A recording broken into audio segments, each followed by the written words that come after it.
There we go. How's that? What was that? I don't know, bro.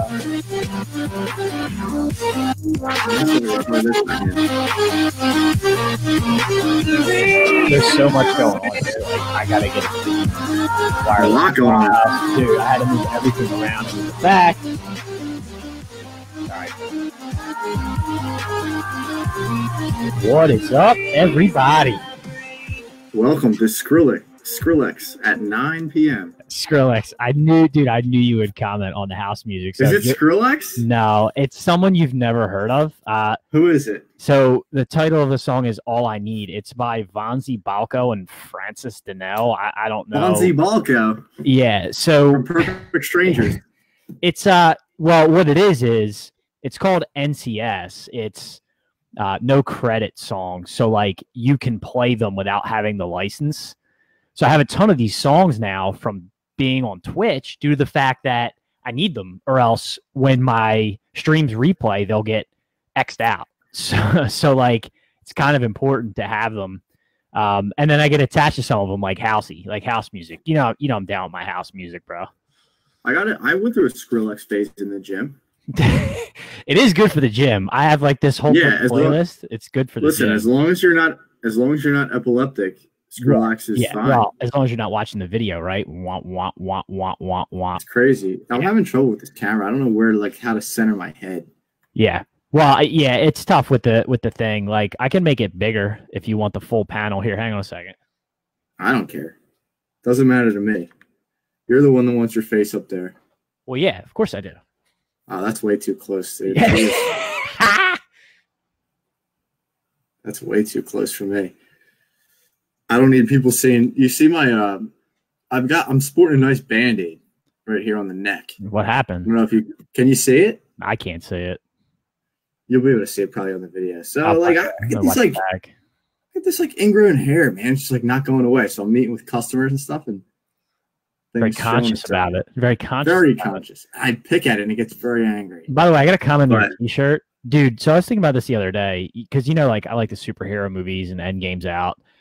Dude, I hate the Superman logo. Like I see it everywhere and I really hate it. Like for whatever reason, that logo bothers me.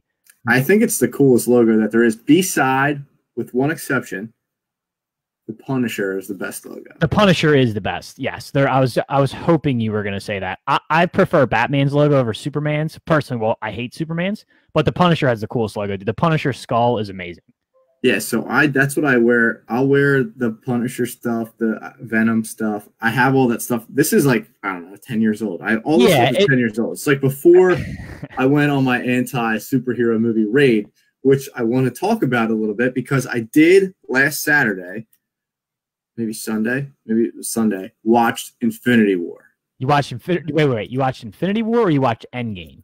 Infinity War. Or it's your first time watching Infinity War, right? Yes, I figured that's a good place to start. It is. Because that got a lot of hype. That's my favorite of all of them. I think Infinity War is the best. So what did you think? Dude, like, come on. We're all over in space. Bro. We're everywhere. We're everywhere in space. We're in different universes. People are flying from one place to the other in ships. Let me just tell you something, dude. Where are we here? Dude, if you don't like Infinity War, you will hate Endgame. I'm just gonna tell you that. Like, if you think Infinity War is too far out there, you're literally going to hate Endgame. Let me tell you at the point where I got into Infinity War, where I'm like, come on, and you probably know already what the part is, but when Thor and the raccoon show up to this abandoned planet or whatever it is. Right. And there's this giant turns around and I look at him like, is that Tyrion Lannister? It's Tyrion Lannister, yes. He's the giant dwarf who makes the legendary weapons. And they make him to try to look bigger than Thor. And I'm like, come on, man. There was a lot of stuff going on in that movie. Right. And you told me you didn't have to see anything prior. You didn't have to see anything. I didn't say that about Infinity War. No. You have to. I mean that Infinity War and Endgame are like the culmination of all the ones before that. I never said you didn't have to see anything before that. It's just the There were best people one I of them didn't all. know. But you have to see. You got to see a lot of movies leading up to it. Who's the guy with the bug goggles flying with the wings? That's Who's Falcon. that guy? That's Falcon, dude. So that's Cap's boy, bro. That's Cap's boy. See, you gotta watch. You gotta watch Captain America: The Winter Soldier. What happened to Jeremy Renner?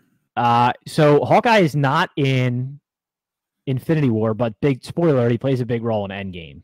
Why wasn't he in Infinity War? Well, they make a comment about him and Ant-Man, that being Scott Lang, being at the end of Civil War, which precedes Infinity War. They all got arrested that were on Cap's side, and they make a comment about them taking plea deals with the government and the organization that monitors the heroes, so that they weren't in the movie. They probably had prior commitments, right? Because you really don't see Gwyneth Paltrow much in that movie either, minus like one scene in the beginning. Yeah, that's kind of what happens. Yeah. So what happened? Why did the Hulk go? Like, why did he need a little blue pill to get the thing going? The Hulk. Yeah. Well, he wouldn't come out, right? He got his ass by Thanos in the opening scene. Hulk's never been beat before, right? And Thanos beats his ass.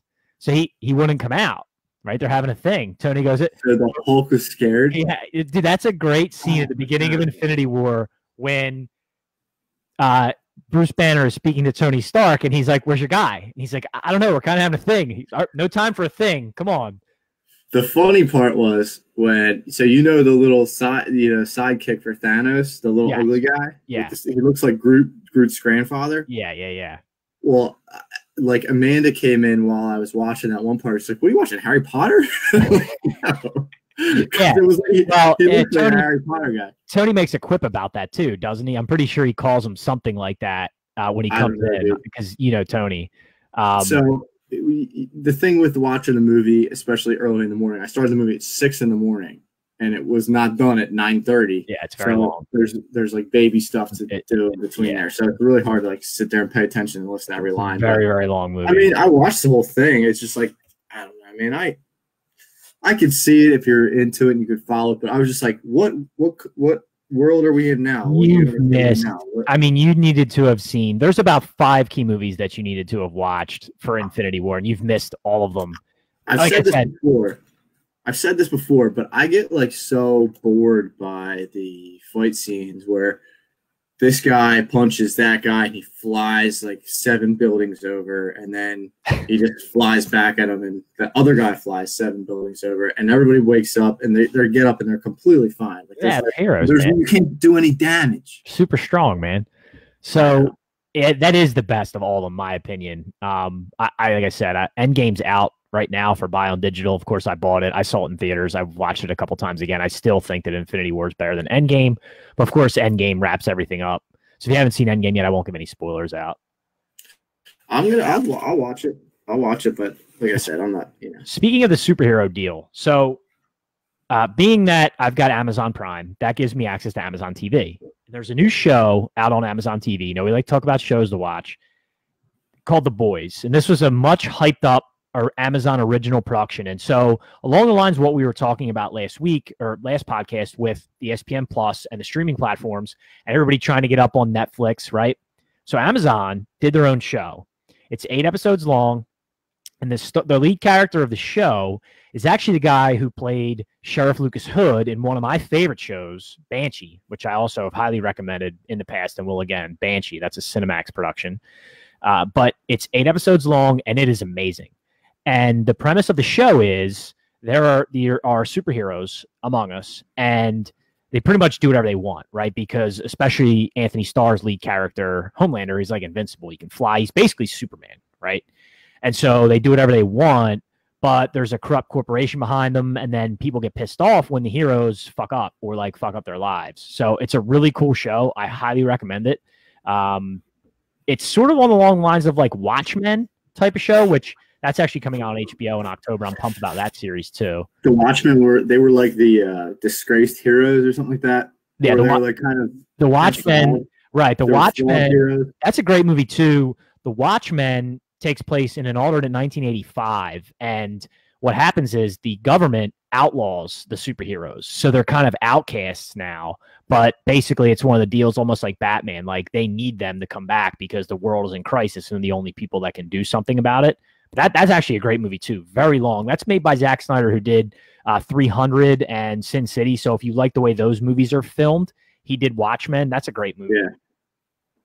But highly recommend checking out The Boys. By the way, I have to throw in a plug. If you are an Amazon Prime member, that also gives you access to Twitch Prime. Your Boys Swags streams on Twitch, Twitch TV /JRIP with 2Ps18. If you have Amazon Prime, you get to give out a free subscription to a Twitch streamer once per month at no cost to you. If you have it, do me a solid and drop by and just click me on that sub. And they can win a free sign up to Prime. Well, this month there's a giveaway. This month, everybody that subscribes to my channel is in a running for a free From the Hill t-shirt. So that's pretty cool. Nice. So it is August. And it's football season, almost. Everybody's got fever. It's all over ESPN. It's sort of taken over. I'm kind of pumping the brakes a little bit, and I want to get your take on this. First, everybody's got their fantasy football drafts coming up. I don't think we're going to dive too much into fantasy football. Nick and I both are in multiple leagues. We love fantasy football, but if you're going for your fantasy football advice, you can ask questions on our platforms, and you can text us, but I don't really want to go into fantasy football this or that. But everybody's got their drafts coming up here in the next few weeks. But preseason football, dude, are you into this? Do you watch preseason games? No, I'm not into preseason football, but I am definitely into the storylines that kind of like go throughout the preseason. Just like I love watching the disaster and the drama going on in Dallas. That's a storyline definitely to follow. You have a couple different factors going on there. Obviously, the first being Zeke, which we knew about up front, that he wasn't going to report. He wasn't happy with his contract. And I think that they're going to get something done there. But it's nice to see that dysfunction either way. The second one was kind of more unexpected, and that was that they, the news came out that they offered Dak Prescott $30 million a year for however long it was, and he turned that down. He's looking for $40 million a year, which is really nice for Eagles fans because that's going to put them in kind of cap hell. And then the talk about Amari Cooper being involved in that mix as well, which nothing has really progressed along those fronts, but they're going to have to pay all of those guys. And I think Jerry's in a little bit of a tough spot, so much so that he's making some very, very strange metaphors. If you heard that soundbite. All right. Yeah, you covered a lot there. Let's talk about it. First, I love Jerry Jones. I know it's hard to say that as an Eagles fan. I just think he's top 2 best owners in the league. I know we hate the Cowboys, but I think Jerry Jones is just incredible. So couple things here. So first, the Dak news was actually really surprising to me. $30 million per year puts him in the upper echelons for quarterbacks, right? And he's looking along the lines of 40. What's surprising to me, and I just feel like this way about Dak overall, is Dak wants to put himself in the class with Brady, who, by the way, takes a pay cut all the time, so he doesn't really count, but like Breeze and Rivers and these guys that are making all the big money, but he doesn't put those numbers up. So here's the thing. Here's the thing about that. The thing about that is that he is not – I don't think he is comparing himself to those guys. I think once the Eagles made the deal with Carson Wentz, that's where he – God bless you. God bless you. Thank you. I think that's really where he was looking and his agent was looking. If Carson got a $100 million deal, and in all honesty, if you do look at Dak's stats over the same time frame, he's got more wins. He's got, the completion percentage. He's got a lot of different stats above Carson Wentz, and he stayed healthy. And I think that's where his camp tried to steer the negotiations. So it's not necessarily comparing him saying, oh, this is the same quarterback as Drew Brees or same quarterback as Aaron Rodgers. It was basically that Carson set the market, and for somebody who is his contemporary, he could compare himself to him and say, hey, my numbers are better than this guy who just got X. I get it. And it's always with quarterbacks. We talk about this all the time. It's always next guy to the table, right? Because Stafford right now, I believe, is the highest paid quarterback in the league because he was 2 years ago. Or I think he's close, or he had the biggest deal. He was at a certain point. But so I think that Rodgers. There's some guys making more in year total, but he's got the biggest deal currently, I think. I'd have to look it up. But Yeah, at one point, Joe Flacco was the highest paid quarterback in the league, right? Like it's always the next guy up, who can get the contract and who's there. So I get it.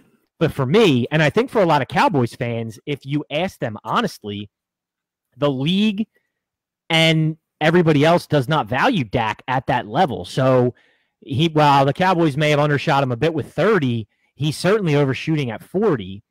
And then what ends up happening here is, we talk about this all the time with team building. You've got to try and get your team into a position where you can win with a quarterback who's not eating 40% of your cap, right? When you can get quarterbacks on their first contract when they're young, that gives you the ability to pay your other players. And when you look at the Cowboys right now specifically, right, they gave up a lot to bring in Amari Cooper, and he's up for a huge deal. And now you have Zeke. Let's talk about Zeke first before we talk about Amari Cooper. Because, I mean, personally, I think Amari Cooper's a top 10 receiver, so I think he deserves top 10 money, and he's up for that deal. So there's not really much to talk about there, right? Like, you got to pay him or he's going to get it somewhere else. But when you look at Zeke, Zeke is in a bad spot for a couple reasons. The first is he has 2 years left on his deal. And so the Cowboys really have zero incentive to pay him, except the fact that he's their whole team, right? The problem is with Zeke and with running backs overall, it's that these guys have so many miles on the tire. We talk about it all the time. From high school to college to NFL, it's not about how old you are. It's about how many carries you have. And when they hit that certain point, they just drop off. Zeke clearly is a top 5 back in the league. There's no question about it. But can you afford to give, in this day and age, running backs huge contracts and then carry that contract for the next 2 to 3 years? Case in point, look at the Rams. The Rams give Gurley a monster deal last year. His knees appear to be done. They're on the hook for a lot of money with him, and he looks like he's already done his productivity in the NFL. Now I hope he can come back and give him something, but guy didn't even play in the Super Bowl. He didn't even play in the Super Bowl, man. I understand that, and I think you're going to see more of a load management type approach as well to this. Like, obviously with other sports, the NFL is going to catch up on analytics too, and they're not going to drive these guys to 400, 500 carries, a year. And so just the first thing I'd like to mention, you were right. I think Stafford on a yearly basis he's the most. I just looked that up real quick. The point that you made about Zeke, and if the Cowboys, you said that the Cowboys kind of have him by the balls, which is true in a way, but at the same time, just like you mentioned at the beginning, Jerry Jones is one of those owners that wants to win at all costs, and I don't see him, if Zeke is true to his word and he will sit out, I don't see Jerry Jones forfeiting, basically, because that's what he's going to be doing, is forfeiting years of this window where they can win. That's true. Right? I totally agree. Especially with some of the defensive guys that they have under contract. I don't see him forfeiting these years. I see them coming up with a deal for Zeke, and because he is the key to their offense. Yeah. Let's take him out of the equation. Their offense is not anywhere near as dynamic as it would be with him in the offense.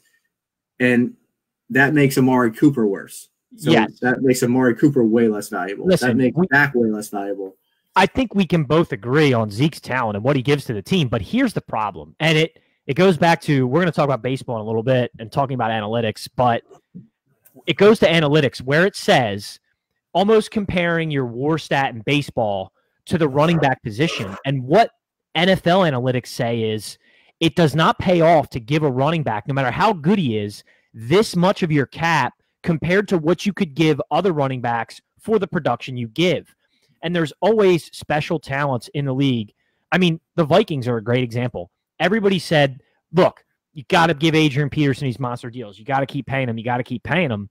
Well, they didn't. And look, they still made the playoffs the last 2 years, 3 years without Adrian Peterson. That's not to say that Adrian Peterson isn't a great player. Matter of fact, he's probably a Hall of Famer. He's somewhere on the top 15, I think, of all-time rushing yards already. The guy's a monster. Adrian Peterson's definitely a Hall of Famer. But here's the thing. Running back is just that unique type of position where you can find a guy, right? And so the Cowboys, you're right, they're in a tough spot here because they had this short window. This feels a lot like, and I'm stealing this from somewhere in media that I heard it. This feels a lot like 1993. If you remember, Emmitt Smith held out. I think it was either 93 or 95. Emmitt Smith held out. The Cowboys started 0-2. Jerry Jones backed the truck up, gave him a ton of money. They end up turning the season around, gone 12-4 or something, and winning the Super Bowl. But it's this always constant fight between players and ownership management in football because contracts are non-guaranteed in the NFL and your shelf life is so short.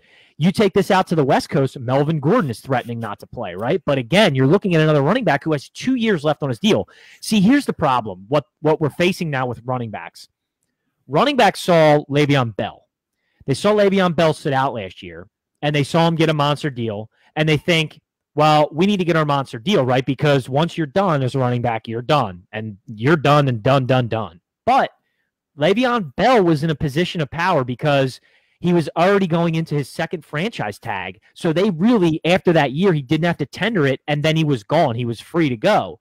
Melvin Gordon and Zeke are not in those situations, and that's the problem that they have. They are still under these contracts. And so while their only leverage is for the team to be missing them on the field, if they sit out, they're just not getting paid, and then they can't go anywhere either. So both of them are really in a tough position. Well, and what you said about Le'Veon Bell, I think this year is really going to set the standard for what happens in the future. I think that these two guys saw what he did last year and say, hey, we're worth more than this rookie contract that we're on.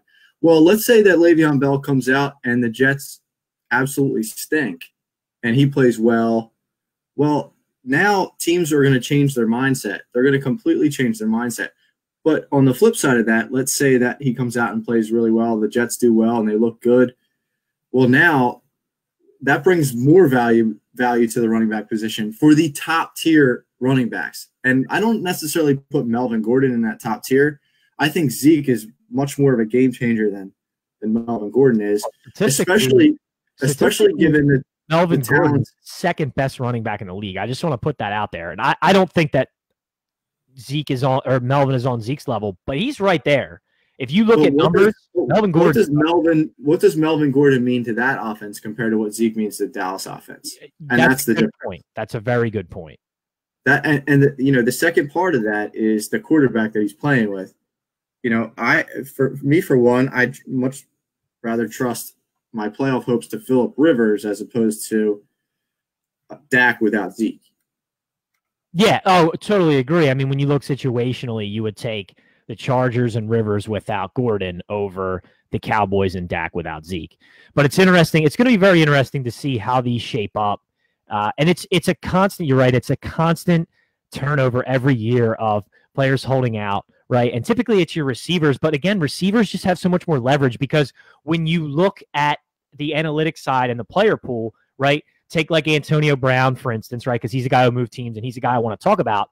When you can't just reach out and grab an Antonio Brown, right? And I'm not saying that you can reach out and grab a Zeke, but you can put somebody in where the difference in production will be close enough. Well, you can't do that with Antonio Brown. There's not 130 catch guys just growing on trees, right? And so receivers are in such a better position of power versus running backs that it's insane.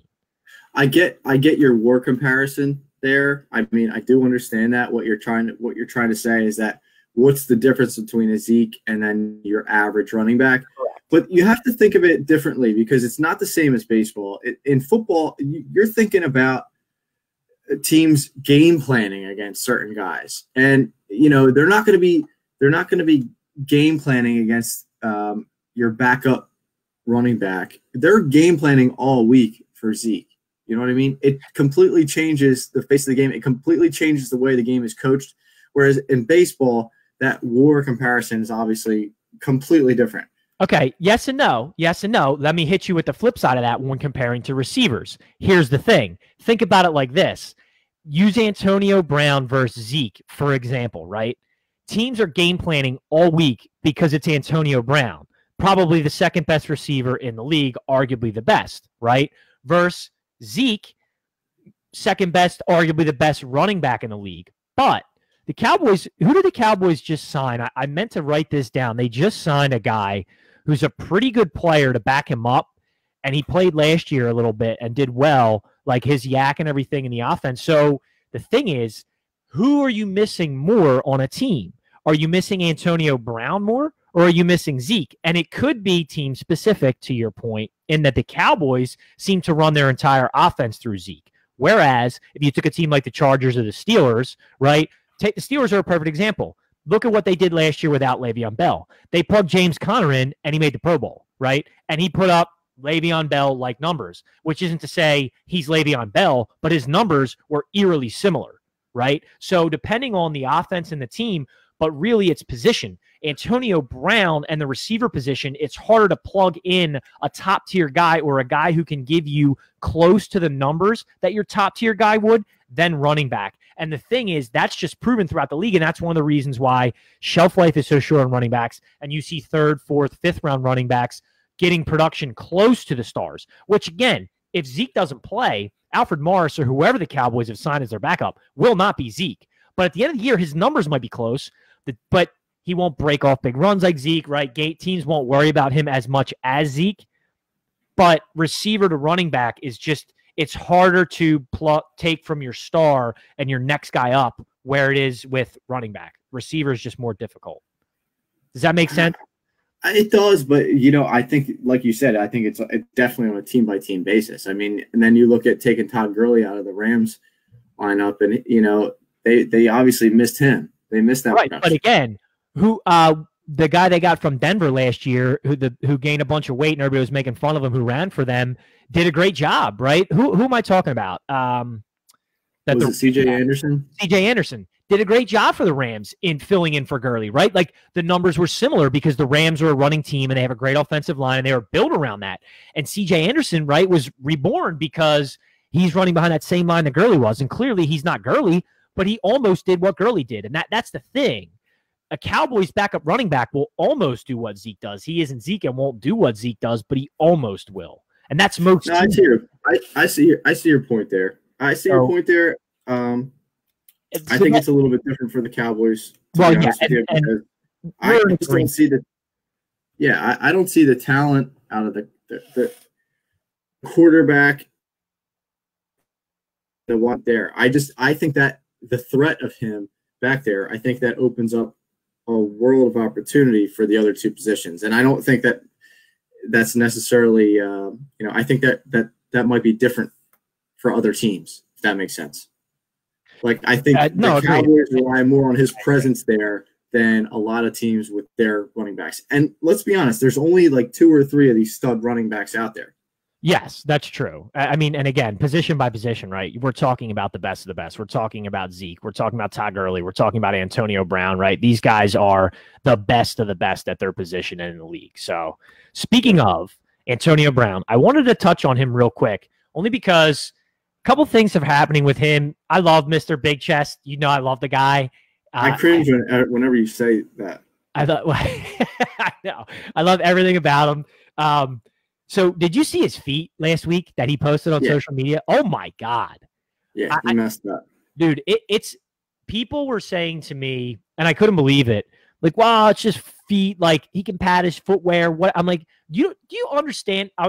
Someone that's never had foot problems ever trying to play football and feet, guys have retired. Many a guy have retired from the NFL for foot problems. Like, if you don't have if your feet are messed up, how can you run? How can you cut? How can you do anything? Right? That's what you're relying on as a wide receiver. His feet are in bad shape, but he came out with something that's a little odd, and I don't really know how to take it, so I want to throw it out there. But the NFL has changed its helmet policy, and they asked Tom Brady about it, and he wore the same type of helmet that Antonio Brown did, and basically he said, well, yeah, it sucks. I don't like it, but I got to deal with it. Well, Antonio Brown, being Antonio Brown, said he'll not play another down in the NFL if he doesn't get to wear his old helmet. What do you think about that? This was a pretty obvious attention grabber to turn the negative attention away from his feet and turn it on something else, I feel like. So Bob says that his feet were like that from an ice chamber. So he went into one of those training chambers, and that's what happened to the bottom of his feet. But his feet are hurt. That's the crux of it. They looked worse because what happened is he went into one of these cryo chambers with no, not hyperbaric, the cryogenic ones. So it's like they drop the temperature down and it's supposed to help you recover. And but what he did was he went in there with wet socks on, apparently. So and when he got out, his feet started feeling warm and weird, and all this stuff started happening. They blew up. The helmet thing, because it lasted like 2 days, I feel like this was just something to take everyone's mind off the feet. It was just like he's almost in like this. I think he got some mental stuff going on, man. Have you watched Hard Knocks? I haven't watched Hard Knocks yet. I'll end up watching like all 3 or 4 episodes in one night. He's got some mental issues. Yeah, I really think he does. Listen, dude, he's a character. When you go back and you look at in the pantheon, this is nothing new, by the way, the pantheon of great receivers in the league, right? All the way back to Chad Johnson or Chad Ochocinco, whatever he calls himself, T.O. Like, these guys are characters, man. It takes a lot to be a prolific wide receiver in the NFL. And you're lucky if you get a guy like Amari Cooper who just does his job and doesn't say anything, or Calvin Johnson. But most of these guys have got massive egos and they're crazy. So, I mean, Odell, right down the line. These guys are nuts. They're his first few years with Pittsburgh, I really don't remember him being like this. Like, I really don't remember him being outspoken and having all these problems and issues and being a diva, fighting with the quarterback, fighting with the coach. Because his first few years, he didn't put up 1,800 yards, but then after he starts doing that year after year after year, then he gets to do that. The amount of catches he put up during the first couple of years, I mean, he was one of the best receivers in the league at that point. All right, so I didn't say he didn't put them up. I'm saying he had it the year before. So you need to do that consistently to be able to get away with this shit, right? It just seems to have happened over the last 2 years where he's had like this. I don't know. Just the fact that you called him Mr. Big Chest is weird enough. The fact that he's going on television telling people to call him Mr. Big Chest. He's dyeing his beard blonde. He's, the foot thing, I feel like it's the least worrisome thing out of all of this. Yeah, I don't think he made a mistake. It's an embarrassing mistake, but it's a mistake. I mean, it happens. And I think even Gruden said that. He said, you know what, the guy messed up. We need him back. He needs to get himself healthy. But the helmet thing, like, that's just another distraction. It's a B ploy, huh? I tend to agree with you. I do wonder, though, and it goes into the whole sport, right? As a receiver, if you're worried about seeing in comfort and taking a hit, wouldn't you, I guess it's mandated by the league, but wouldn't you just let him sign a waiver that says no hurt on the NFL if I wear this old helmet? I think there's probably a lot more legal, paperwork that needs to be done for that. I mean, it's probably part of the players' agreement. Number one, he was one of however many thousand players there are. He was the one guy that had issue with it. All these guys saw this thing coming for a couple of years now. Hang on. He's not the one guy who has issue with it. He's the one guy who's most outspoken about it. Like I said, so Tom Brady was interviewed about it. He's the only guy that refused. But he's the only guy who's going over the top. Right, but they all saw it coming. They all knew it was coming. This wasn't a surprise. Sure. Like, they knew this was coming for a couple of years. And obviously it's a legal matter. It's not just like, oh, hey, sign this piece of paper and we're going to let you play. Now with all this CT, the players union has to agree. The NFL has to agree. This stuff is all put in place years before. It's not like the NFL came out on, July 30th and said, hey, we're changing helmets. That's a different story. This stuff was all in place. Yeah. So last thing I want to talk about with NFL, and then I want to get some baseball in real quick. So we're talking about preseason. One thing that bugs me, and I just can't deal with it, and I know it's a lot of gas bagging and people filling time. I can't, and I put it up on social media. I can't take this shit anymore of insert just drafted or second-year quarterback here, plays one possession in preseason. This guy looks like the real deal. 5 for 6, 60 yards. Shut up. Dude, against guys that are either be bagging groceries in a week on the practice squad or out there just warming up, not playing. They're running baseline bullshit. He dink and dunked 5-yard passes. Like, I'm tired of hearing about it. Oh, you know that dude, I heard analysts saying that this team knows they made the right pick this year because a guy went 5 for 6 for 60 yards in one possession in a preseason game. Like, it's so far over the top. I just want to put a bullet in my head. That's what all this stuff is. So obviously you're talking about Daniel Jones, right? He's one of them. Yeah, he's one of them. Well, but there was that was the main one that popped up because the guy did actually play well. But what we knew before that game even started was that New York was going to create this quarterback controversy. I don't think that there's one person in New York right now that could say with confidence that they want Eli as their starter for the full year. And with New York taking him with the 6th overall pick, I mean, you're going to want to see what that guy can do. So obviously you're going to jump to conclusions.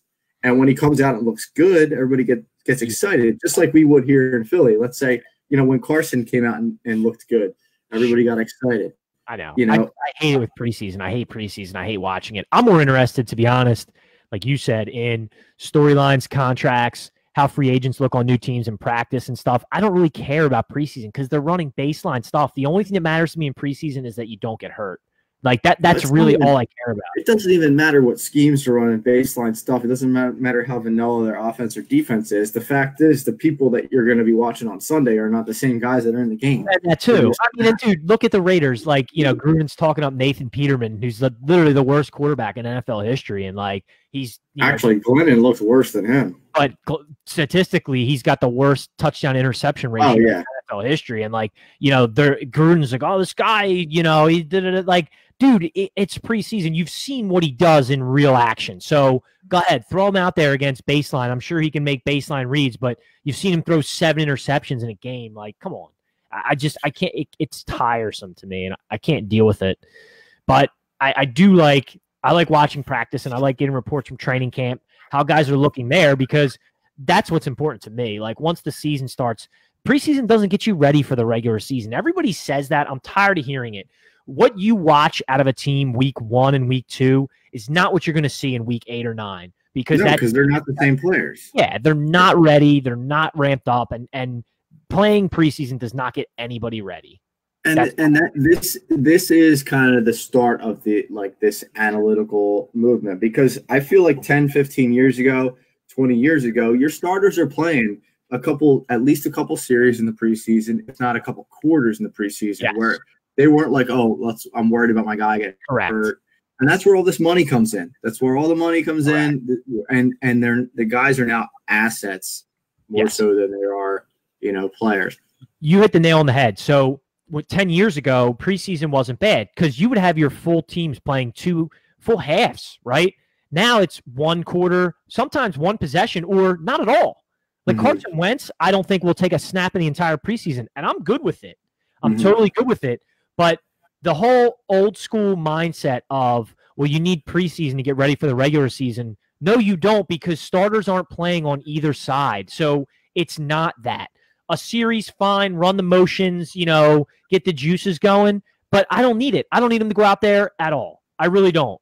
Against some, 7th round pick on the other team who's trying to prove himself. And then you see a quarterback or a receiver or a tight end get knocked out for the season. And football is just, we talked about this with the Pro Bowl. Football's not a game that you can't play 100% all the time. If you're not going 100% all the time, every single player on the field, injuries happen, the game suffers. It's just weird because of how physical it is. So I hate preseason. Yeah, I do too. And I think it's really weird that it's taken until 2015, 16, 17, 18 for teams to figure this out. Yeah. Where they don't want their star $100 million players getting on the field with 6th, 7th round picks. Totally agree. It's kind of weird. I compare it to so I wrestled in high school, and I don't know if you have any experience wrestling or not, but when some of the experienced wrestlers used to wrestle with the inexperienced wrestlers, the experienced wrestlers end up getting hurt because the inexperienced guys don't really know what they're doing, and they're kind of going balls to the wall. That's exactly right. And they know who they're facing, and they know they have to go as hard as they can. while the other guy is kind of taking it easy, not doing any, just kind of going through the motions. That's a perfect example. Yep. I mean, that's a perfect example. When you've got dude, you literally hit the nail on the head. You've got guys out there who will be on the practice squad or not in the league going against, especially on the defensive side, right? Trying to make a team, going against linemen who are out there loosening up, going through the motions, especially if it's first teamers or even second teamers. And you've got a quarterback out there who's helpless. And this dude's going balls to the wall and he's going to try and take the quarterback's head off. And or he's diving at a receiver, or linebackers diving at a receiver's legs who's coming over the middle. It's just football. Football wrestling is another good example. There are sports that don't equate to not going 100%. There's nobody there that's going to be like, dude, like tone it down. No. Because they know he's trying to make the team. Exactly. So I hate preseason for that reason. A couple weeks we'll be in a regular season. I'm sure we'll talk a little bit more football. I mean, the big thing that we're going to do for the next show before the season starts is we're going to be recapping all the injuries. It's going to be recap the injuries, huge injuries from preseason and guys that aren't going to play, and then the contract situations for week one on guys like Zeke and Melvin Gordon and Dak, guys that are looking for new deals and where they're going to be standing. That's what we're going to be most concerned with, not the numbers they put up in preseason. So real quick, let's cover some baseball.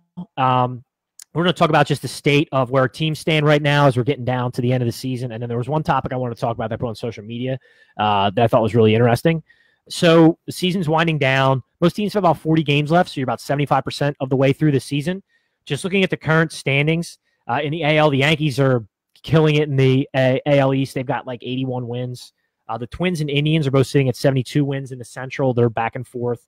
And then the Astros are dominating out west, right? So then moving to your wild card teams, obviously you've got the Twins, Indians at 72. So whichever team doesn't win the division is still leading the wild card race. Behind them, you've got the Rays at 71 wins, the A's at 68, and the Red Sox pretty much almost out of it at this point. I mean, I guess numerically they're not, but they're in a lot of trouble at 64 wins. So what are your thoughts on that? The Red Sox are surprisingly in a lot of trouble. Yeah. Yes, they are. I'm not necessarily disappointed about it, but they are. We're getting to the point right now where you're seeing teams go through their waves. We saw the Giants go through their crazy win streak. We are seeing now, well, the Indians have cooled off a little bit, but they went through their win streak. The Mets were on an insane win streak. The scary part right now for the NL East is the Phillies haven't hit that place yet. Right. So let's talk about the NL. So the Braves are holding up the NL East right now. The Central, as per usual in the Central, is just a mess. The Cardinals, Cubs, and Brewers all have 63 wins right now. So they're all kind of bunched up there in the Central. The Dodgers are killing it out west. I believe they have 71 or 72 wins. The Dodgers are running away with it. So then right off of the Central teams, unlike the AL, would not be leading wild card right now. The Nats would be with 65, and then the Phillies would be right behind the Cubs, Brewers, Cards mix up at 63 wins with 62, and then the D-backs are very so much alive with 61. So a lot more teams, well, maybe not a lot more teams alive in the NL. It's about the same, but it's a little bit tighter of a race right now. And to your point, this is where teams need to go on runs. The Mets could still continue that run, but they went on their run to kind of get back into it. They're sitting right there at 61 wins as well. But the Phillies, so let's talk about the Phillies. The Phillies got off to a great start. Obviously, Nick and I are here in the Philadelphia area, so it's kind of close to us. The Phillies got off to a great start, but kind of stalled, and they're having a so-so season. They've had some injuries. We can go through a post-mortem of the Phillies when the season's over, depending on what happens. But the big occurrence here this week is Charlie Manuel was brought on to be the Phillies hitting coach for the last 40 games. And it's caused a huge stir here in the city. If you don't know, Charlie Manuel was the manager of the 2008 Phillies World Series championship team. And so the question that I brought up on social media is there currently a more well-beloved Philadelphia sports figure than Charlie Manuel? And Eric Powell's chiming in, by the way. He says, I'm going to try and do the Charlie voice. Charlie's going to make the Phillies hit a lot better, because I'd like to see the ball in play. Actually, something that I wanted to talk about is what before we get into the whole reaction of him coming in is the clashing philosophies with Charlie and what the hell's the guy's name? Kapler, because well, it's really the whole organization. It's not just Kapler's movement. Right. This has been an organizational movement for a number of years, and they're taking this approach. But there's, I look at it from a couple different angles. From an organizational standpoint, the Phillies, they're taking an analytics standpoint, but what are they doing with these numbers? So it's fine to have numbers. It's great to have information, but what are you doing with it? And I'll give you an example of the Astros and how they utilize certain analytics. So they made trades for certain guys that weren't necessarily having great seasons, guys like Aaron Sanchez, because they see certain things in them. For Sanchez in particular, they know his curveball spin rate is insane. It's off the charts. It's one of the top in the major leagues. I think it's top 3. Well, they looked at it and said, hey, the Blue Jays aren't really using this guy's curveball. He's not throwing curveballs. What if we brought him in here and threw some curveballs? And so his first 2 starts, he's been pretty dominant. Yeah. Like, that's what you do with analytics. Right. It's not just having numbers and saying, oh, you're going to bat here in the order because you do this in the order, or we're going to slide this guy over here in the defensive position. Like, that's part of it. I get it. But there's another aspect of analytics that, I really just think is being lost in all this. People think it's just numbers and making decisions based solely on numbers. Well, you have to go to the next level on the analytics thing to actually see the result. So makes sense? You make 100% sense, and I want to build on that because I agree with that. I have been called a hater of analytics overall, and it's not true. I am a fan of analytics when practically applied that way, right? Moneyball is one of my favorite movies because I think Billy Beane was a pioneer in the ways to use analytics, right? He's using analytics to find value in players based on contract numbers. To your point, you're able to get a pitcher who may not be being utilized right. The Cubs last year with Cole Hamels, everyone said he was done, right? Their analytics told him, no, there's something there. Let's bring him in. But I don't feel like you can run an entire team. Like literally have a computer spit out your lineup based it's not possible. Numbers. It's not possible, but that's almost the way the Phillies have gone. And to that point, basic analytics, baseball analytics 101, right, is launch angle and less balls in play. So Charlie Manuel, and Bob put up a famous Charlie Manuel quote, which is one of the funnier stories about talking about him as a beloved figure in the city, is it, well, I got Pat Burrell hit the ball from the right side of the plate and Jim Thome hit the ball from the left side of the plate. Your Manuel's way off. Dude, bro, it's been a while, right? I haven't had to do the Charlie Manuel in 7 years because he hasn't been here. Yeah. I used to have a good Charlie Manuel. But Charlie's philosophy, he does not agree with launch angle. He does not agree with analytics. Charlie's a put the ball in play guy because he's an old school baseball guy, right? He said as much in an interview on 97.5 this week, stressing his philosophy about putting the ball in play. So when you bring a guy in who totally clashes with your up and down organizational direction on the approach to the game, it's sort of a head scratcher to me. Don't get me wrong. I love the move because it's more the way that I like to see it done and the approach, but that's not what the Phillies are supposed to be building here and the way that they're being run. So I'm sort of in a way baffled by the move, but also happy about it because I'm glad Charlie's back and I think it's going to hopefully breathe some life into the bats here. Well, yeah. So, there's a couple, you said a lot of stuff there, but there's a couple different ways that I view it, and I don't necessarily see it as a baffling move. I think that there's the ability to have both.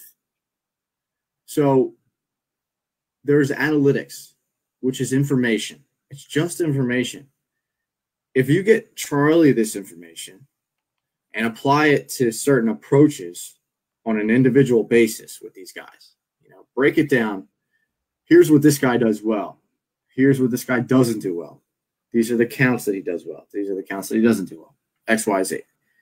Well, now Charlie has the ability to talk to these guys on an individual basis about their approach at the plate, where it's not just like, and obviously this is not how the conversations go down, but Gabe Kapler saying to Bryce Harper, hey, you suck when you're, 1-2. All right. Or, 2-1. Don't swing at this count. Swing at that count. Like, I feel like the presentation of the information coming from Charlie is going to be much different than the presentation of information coming from Kapler or any of the other analytical-minded coaching staff. I just feel like there's a certain approach there now that wasn't there. And there's someone there that you can actually have a conversation with. And that's the second thing I think he's going to bring to the dugout is kind of like the grandfather type figure that you can, swing by his office in the clubhouse every once in a while and just sit in there and talk for 45 minutes about hitting or, I just don't know if there was that guy there before. At least we didn't get a feel for that. I mean, I didn't get a feel that there was a guy in that clubhouse that you could do that with.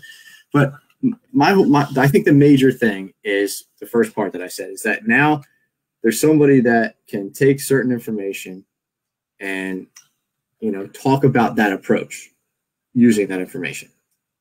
Does that make sense? Yeah, but I want to talk about that a little bit because I agree with your premise, but I don't agree with where you're taking it only because one, and call me crazy, Charlie Manuel's in his 70s. I don't believe that Charlie Manuel is necessarily taking analytics into his teachings on how to hit and plate approach necessarily at this point in his career. No, I don't think he is, and I don't think they're giving him, That's what I'm saying. I don't think that he used that type of thing. But here's the thing.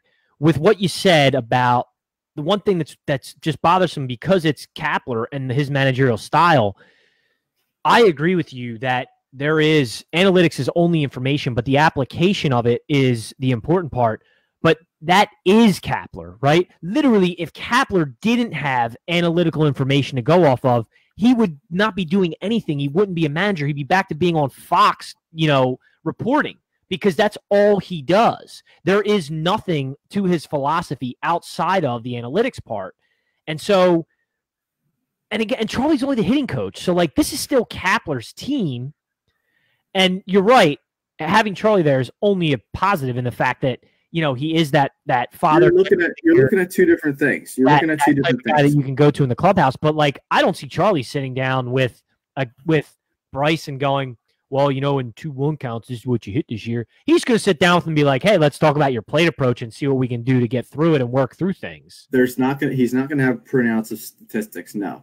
But you're talking about two different things. So you're talking about Gabe's management style based on in-game decision. That's what you're talking about. Based on everything, based on his lineup, based on everything he does is based on analytics. Right, but so the difference, there's two different things. There's in-game decision making, which is Gabe, which is based all on analytics, which is fine.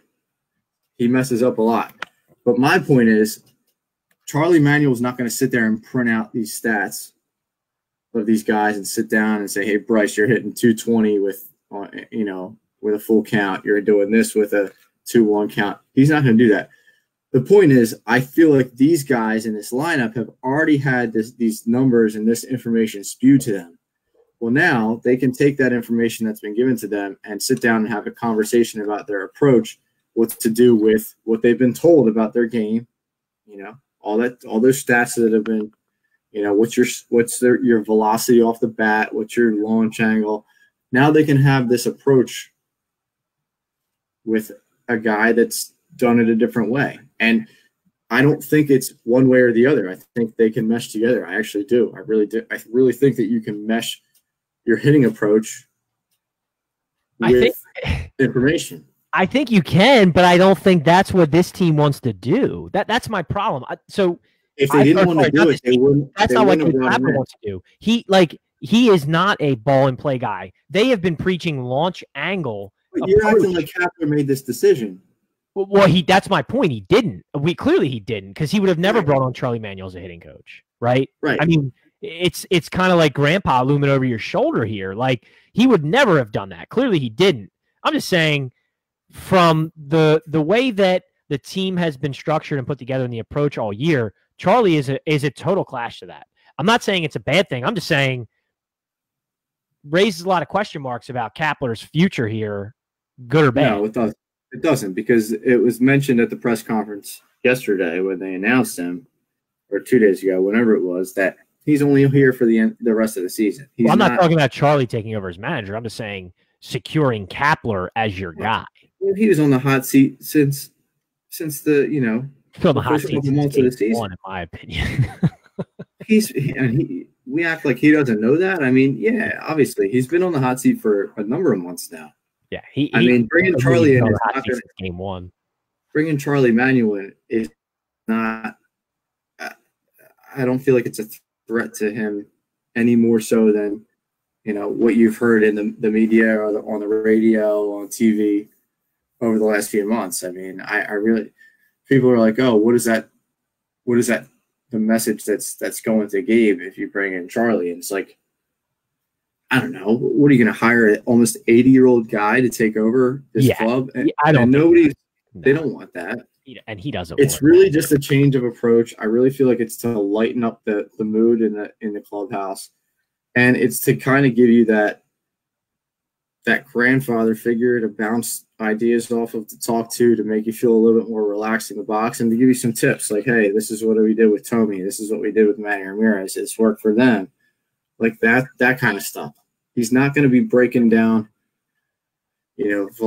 velocities and stuff like that, like exit velocities. He's not going to be breaking down launch angles. He's not going to be breaking down that type of stuff. But at the same time, there's some wisdom there, and he's had success. There's obviously there's something that he knows about hitting that. No, absolutely. Guy's a wealth of hitting knowledge. So we'll see what happens with the end of the baseball season. We're gonna get ready to wrap things up here. A couple of things as we close out. Nick and I are getting back on a regular schedule, so next week we will be talking a little bit more fantasy football. We're seeing how this Phillies endeavor has worked out here, see where these teams are shaping up for the playoffs. We'll be getting ready for the NFL regular season. Be on the lookout since we're getting into football season. Last year we did many live appearance shows. They were all huge successes and a lot of fun, and you guys love them. So we'll be posting all of that soon.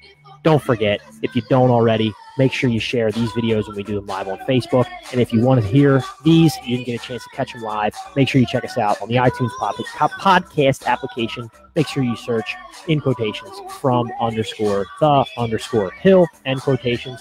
Also on YouTube, same thing, search in quotation from_the_hill. You can check us out. That's where we live. Do us a favor, click the like buttons. It helps us out a lot. That's all I got. Prof, you got anything else? See you. That's it. We will catch up with y'all next week. Peace.